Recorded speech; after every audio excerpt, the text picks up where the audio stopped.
Nag-awayan ang mga damuho. At yan na ano sila na dito, hulikam. Alright, so good morning sa inyong lahat mga kapatid. Pag-usapan natin ngayon saglit itong, di ba kahapon rally nila, no? March 28. So meron hong mga nag-celebrate ng birthday ni dating Pangulong Duterte, na ginawa na nilang mga motorcade, rally-rally, kung saan sila. Yan, dito sa iba't ibang panig ng ating bansa, lalo na particular sa Mindanao. Now, ito hong insidente na ito ay nakunan, kung di ako nagkakamali, ng Rappler, no, na nag-aaway. Baka ho sa tingin ninyo familiar yung mukha ng babae na to. Lagi ko hong nakikita yan, yung naka-green na naka-shades. Lagi ko nakikita yan sa mga rally. Okay. Ngayon, meron pa tayong nahuli rito, mga kababayan. May nabilugan ho tayo. Listahan. Kitang-kita naman po dyan, di ba? Merong listahan si Ateng. Ayan, no? Oh. Di ba? Merong listahan. Magkano ba ang bigayan ngayon? Nahuli kam. Ano nga ba ang kanilang pinag-aawayan? Ito ang short video. Duterte naman ang pinaglalaban natin dito eh. Oo nga naman, Duterte nga naman ang pinaglalaban nyo. So what's the matter? Kung gano'n ang pinaglalaban natin, hindi tayo solid Duterte. OFW Global Movement yan. OFW Global Movement. Okay. Anyway, so maliwanag lang rito sa short video na to, meron silang pinag-aawayan. Alright. Makakainis naman kasi kumuha ng video, hindi pa natin dito eh. Hindi pa tinagalan eh. Siguro na-tsempohan lang. Pinaglalaban natin, hindi tayo solid Duterte. OFW Global Movement yan.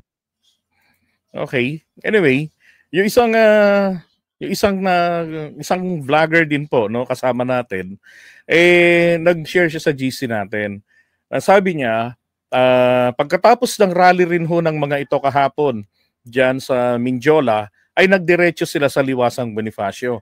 Nako, mukhang hindi pa ho natatapos ang bangayan. Kasi alam ko na una ang rally ng Quiapo.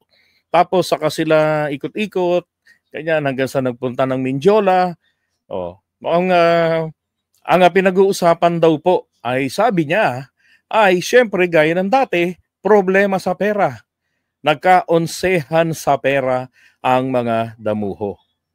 Grabe naman, sariling kasama na lang, kinangkong pa, birthday na birthday pa naman. Ni Tatay Digong nila. At nag-awayan ang mga anak. Diba? Kaya sabi ng isa, Duterte naman ang ipinaglalaban natin dito. Diba? Kung ganyan pala kayo, hindi tayo solid. Palagay ko nasita yon ang grupo nitong, yung kanina, siguro sinitan nitong grupo nitong babaeng to, etong kabilang kampo na, grupo ng babaeng yan. Nakikita ko yan maski sa rally ho ng mga loyalista dati. Nakikita ko yan. And I'm sure sa mga Marcos loyalist, familiar kayo dyan. Sa mga DDS din, baka ho kayo napapasukan na ng kalaban ninyo. Mag-ingat kayo. Nasabi ko na sa inyo, lagi kong nakikita sa rally yung taong yan. Tapos yung mga uniforme ng mga kasama niya, looks very familiar to me. Diba? Lalo na yung nandito sa may, sa may gilid. Eto, ayan, yung malapit doon sa kamay niya, nakaganon siya. Very, very familiar. Hindi ko lang masabi yung pangalan eh. Diba? Kayo na ho yung humula. Okay? Ay, sorry. Uy, listahan. Ang ganda ng... ano ba, kompleto na ba? Na-compute na ba ng maigi? Magkano ang bigayan? 600 ba? 500 o 1.5? Sabi nga ho ng Rappler nung nakakuha ng video na to, etong hirap sa mga to.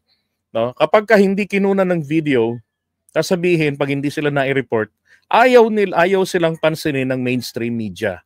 Okay.